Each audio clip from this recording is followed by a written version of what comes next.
man picks up his phone, texts and sends a script to a girl, and together they record voiceovers for a scene. He waves a plastic sword at the camera, acting out what he thinks is an intense roleplay. Good question. Let's find out. Now the script is very common, the kind you'd expect in anime or character games. On the surface it looks harmless, even silly, but it isn't, because the girl on the other end of the screen is just 14 years old. And for the man, Donovan Mayo, this bizarre routine of roleplay, toy weapons, and underage girls isn't an accident, it's a pattern. But where did it all even begin?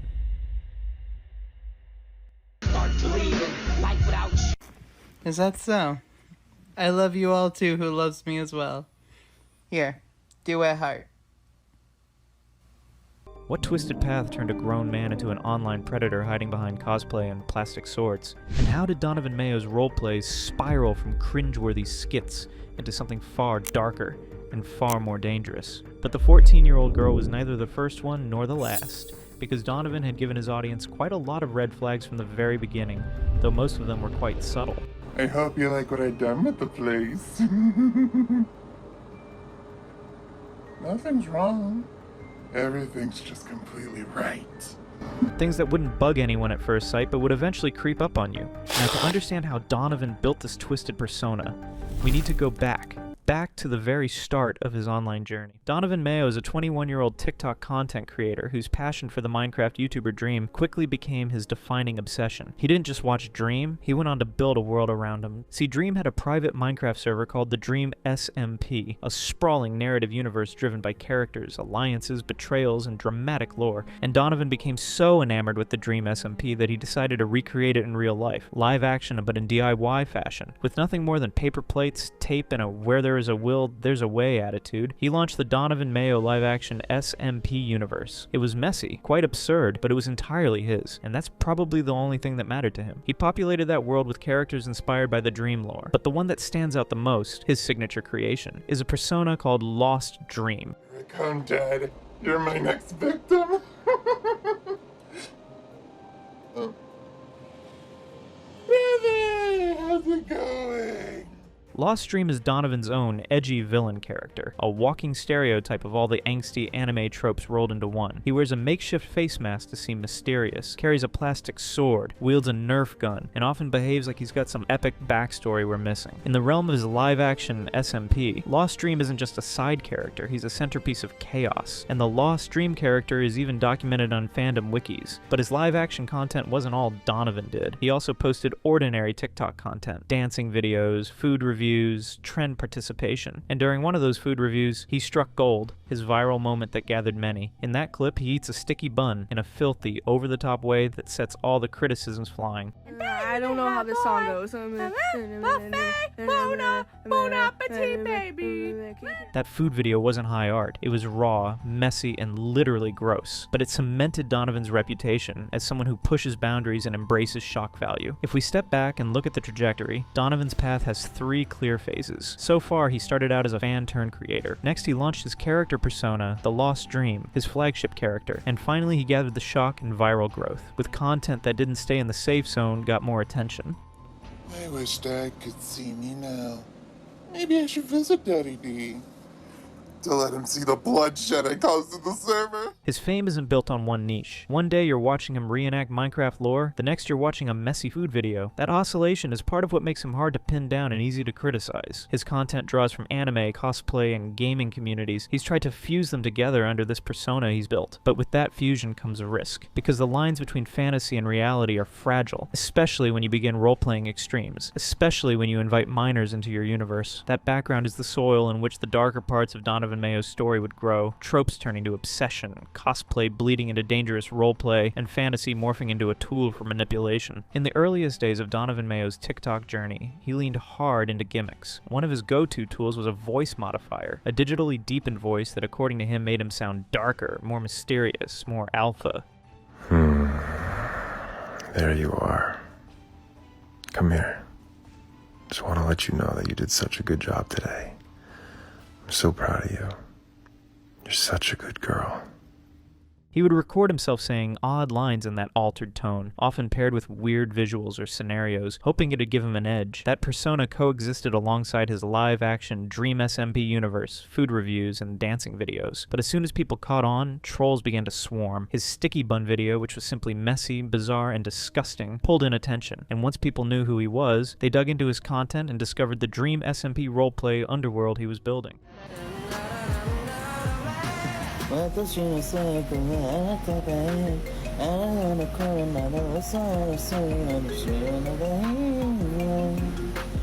saw the over-the-top cosplay, the villain persona Lost Dream, and the anime aesthetic mashed up with toy swords and homemade lore. That mixture screamed easy target to trolls, so they began testing boundaries, sending him prompts, pushing statements, and trying to frustrate him.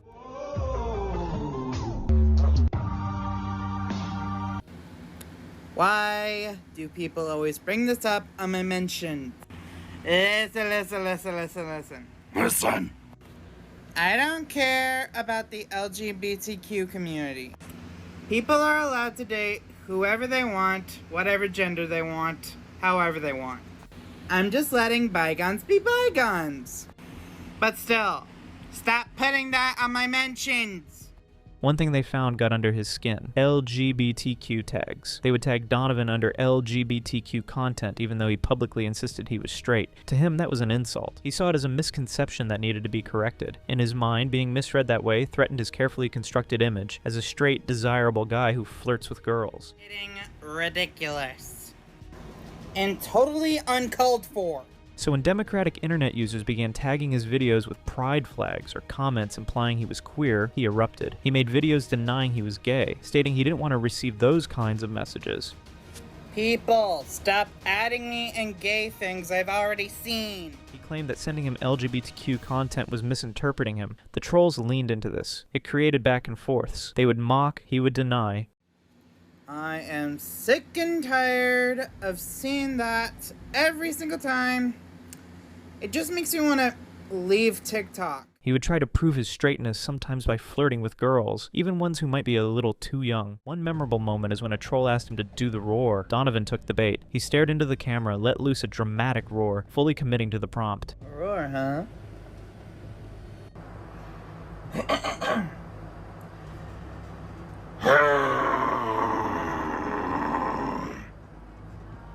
Better? To viewers, it was hilarious. To him, however, it was performance and defiance rolled into one. Donovan's love for anime and Japanese culture factored deeply into how he communicated. It wasn't just style, it was identity. Why would you ask me to whimper? I do not whimper. I swear to God, I do not whimper. He would reference anime repeatedly, mention how much he idolized Japanese culture, and perform little bows after speaking. That's an easy answer. My answer is a kimono and an openable fan. Those are my only two favorite things. I mean, there is other stuff I like, but I just mostly like it for that in general. I even like their festivals and the cherry blossoms. His live-action SMP universe itself pulled heavily from anime tropes, masked villains, dual identities, stylized fights, dramatic backstories. He even leaned into the identity fantasy, claiming to feel internally like a Japanese person, talking about wanting to move to Japan, and calling out mispronunciations like mochi or misusing words with a dreamy lens. Is there something I'm forgetting? The desserts.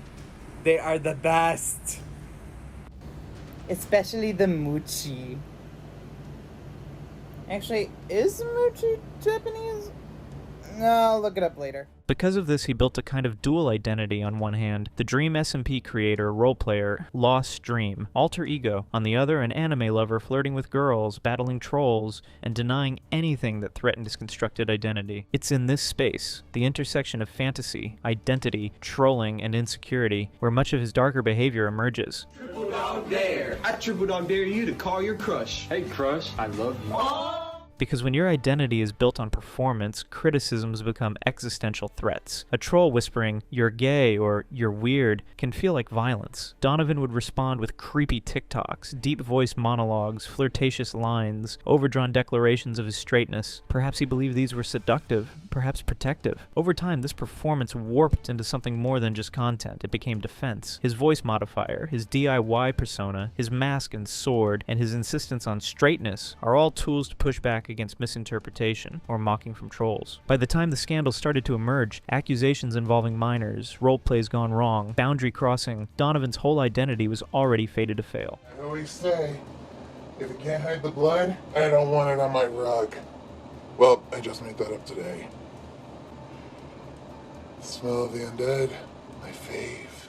The character had become inseparable from the person. His early TikTok days weren't just a beginning, they were the foundation of the collapse to come. Here you are, here you are. Thank you. Don't thank me, thank Dagger.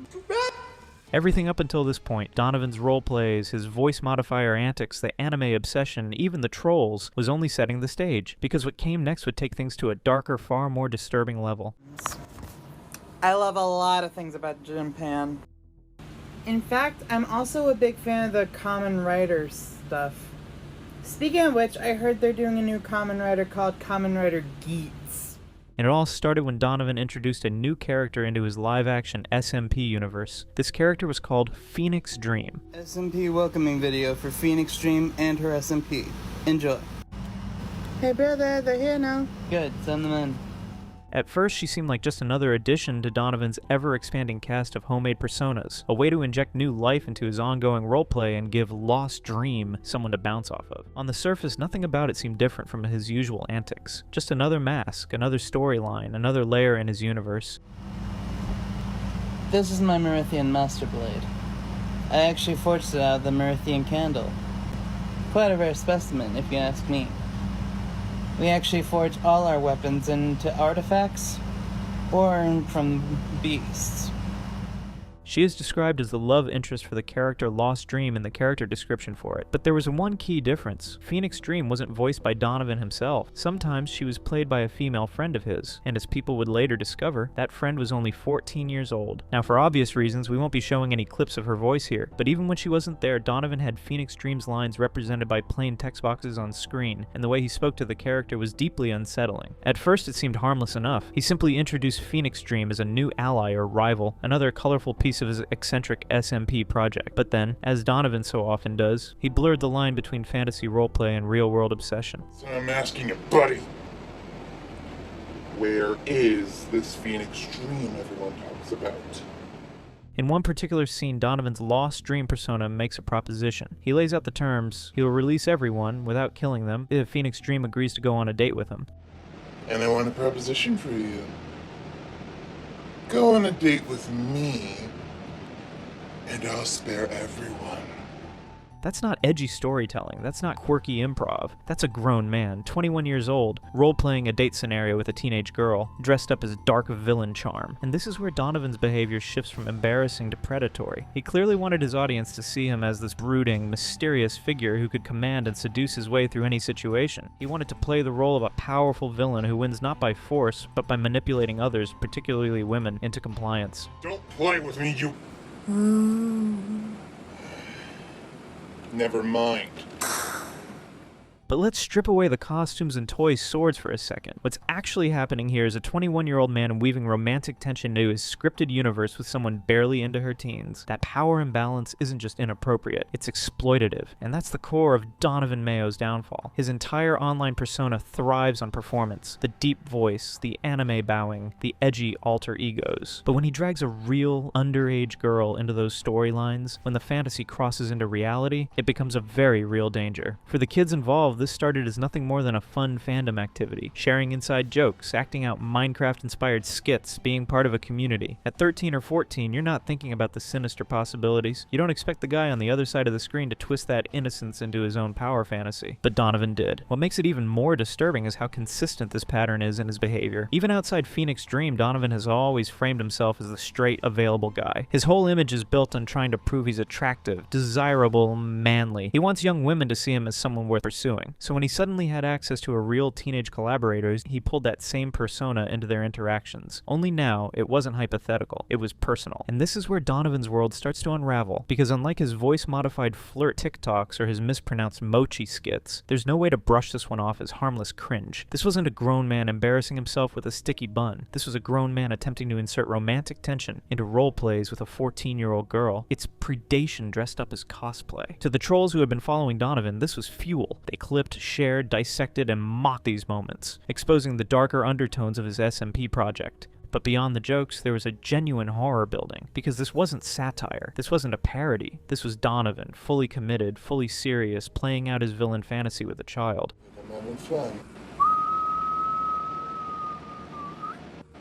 Like my handiwork? Whoa! You surely are a feisty one, aren't you? That's always been the through line with Donovan. At its core, this was no longer just about Donovan being cringe, it was about him being unsafe. And as the timeline moved forward, the Phoenix Dream saga would mark the beginning of Donovan Mayo's steepest descent. Because after this, the story wasn't just about awkward TikToks or failed roleplays anymore, it was about whether Donovan could be trusted at all. Now, as if those roleplays weren't already suggestive enough, if we rewind just a little bit, the warning signs were always there. Donovan's own trolls had long suspected something was off, and when they started digging, they found that he used to follow a suspiciously large number of creators who were minors. That alone should have raised eyebrows. Because let's be clear, when you're an adult creator, the burden is on you to understand boundaries. Following and interacting with younger fans is already dicey, but role-playing with them, especially in a romantic or flirty manner, that's not just bad optics, it's unacceptable. And Phoenix Dream wasn't some one-off joke or a passing gag. He made her central to his storylines. He kept coming back to her, weaving her into his live-action SMP content over and over again, which makes it impossible for him to pretend he didn't notice, or that it was some kind of harmless accident. As an adult, it should go without saying that you do not blur those lines with minors, yet Donovan leaned right into it, and when the internet saw what was going on, it reacted exactly how you'd expect, with outrage. Because let's be real, the internet has a short fuse for this kind of behavior. Communities may forgive a lot of things, bad takes, cringe content, even messy drama, but when it comes to adults crossing boundaries with minors, that's one line you don't come back from. And Donovan was about to learn that lesson the hard way. Once the clips started circulating, Donovan's comment section turned into a war zone. Every new upload was instantly flooded, not with supportive fans, but with angry critics, haters, and even outsiders who didn't normally follow him, but had caught wind of the controversy. They were all demanding answers, and under that pressure, Donovan finally broke. He caved, and what followed was his attempt at damage control, an apology video that will go down in internet history as one of the worst apology videos ever made. It starts off about as badly as you'd expect. Instead of showing the chat logs on his phone, instead of proving anything, Donovan pulls out a notepad. Yes, a notepad. In fact, here's one of the messages that I was role-playing with. He proceeds to read through chat logs he apparently transcribed by hand, which is already bizarre. But the real issue wasn't the medium, it was the content. Because the logs he read out loud were damning. One exchange in particular stands out. A minor expresses concern over their age, over being too young, and Donovan's reply is chilling. Someone was asking, is this secret between us? Maybe people will think I'm too young for you. And in reply I said, it's all secret. Besides, my age is unlisted and unknown. He reassures them they don't need to worry about getting caught because he keeps his age hidden across all platforms. No one could ever find that out, he says. That line alone destroys his defense, because in the very same apology video, Donovan insists he didn't know these fans were minors. I was role-playing with minors, but didn't know at the time. I didn't care to ask their age. And this was my fault on my part, being the older one. He says he never bothered asking ages, but when you're on record responding to someone who literally told you they were too young, the excuse collapses. He contradicts himself within the span of a single video, and then, as if the whole thing couldn't get more surreal, he ends it by doing, well, a dance. Not just any dance, but the thug shaker. Now, nobody really knows if Donovan thought that was serious or if he was trolling his own apology.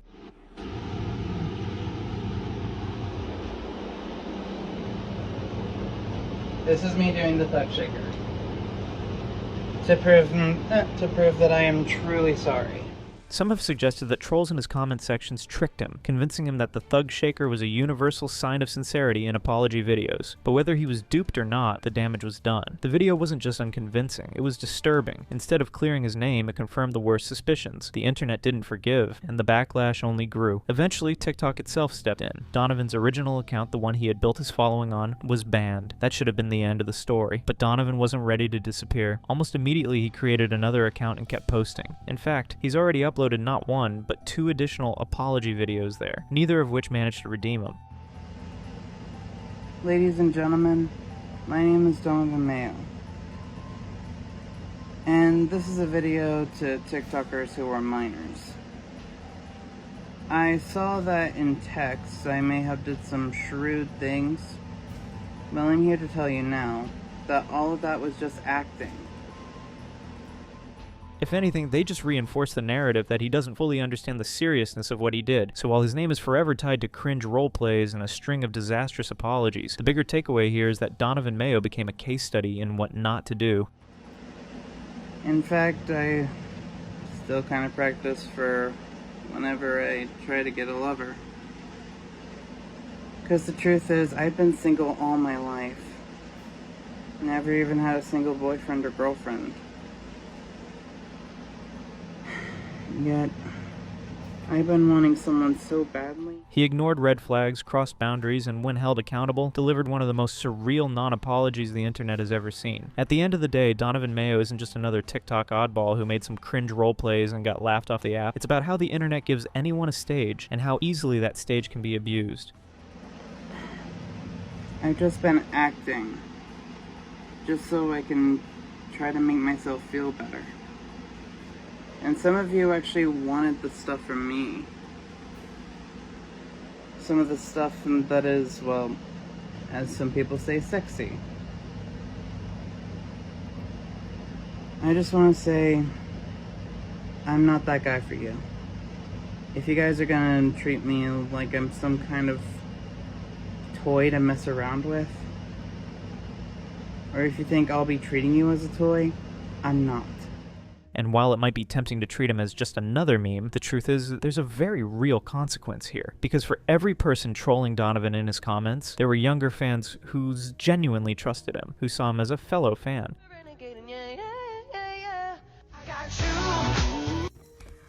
Donovan Mayo. That was the best video I have ever seen.